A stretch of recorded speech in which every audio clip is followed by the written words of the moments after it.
D'arbres qui poussent dans la région de Chiapas, au sud du Mexique, et dont on tire cette poudre, va sans doute révolutionner le traitement des grands brûlés. En tout cas, c'est un pari que prend l'industrie pharmaceutique UPSA. Son PDG vient de signer un protocole d'exclusivité avec le Mexique. L'enjeu est selon lui capital. C'est une thérapeutique absolument extraordinaire des brûlures du second degré. C'est un produit qui a un pouvoir analgésique important, bactéricide, antibiotique et surtout cicatrisant.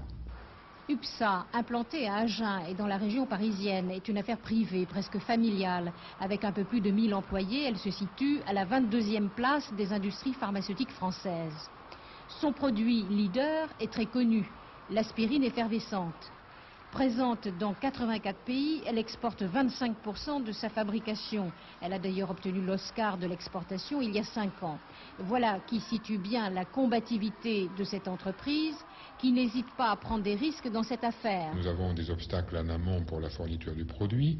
J'espère que ça ira bien. Nous avons maintenant les obstacles normaux de tout produit pharmaceutique et probablement une analyse très difficile à pratiquer, une toxicologie sans doute facile, et après les choses iront beaucoup mieux. L'enjeu est considérable sur le plan éthique, sur le plan chirurgie et sur le plan des cicatrisations.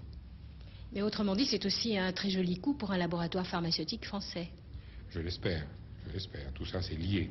Mais on est quand même impressionné d'abord par le côté éthique de l'affaire. Quand on a vu les grands brûlés traités comme nous les avons vus, on est vraiment obligé d'essayer de faire l'affaire.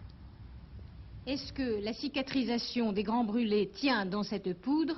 Si tout va bien, un médicament français devrait être sur le marché dans 3 ans.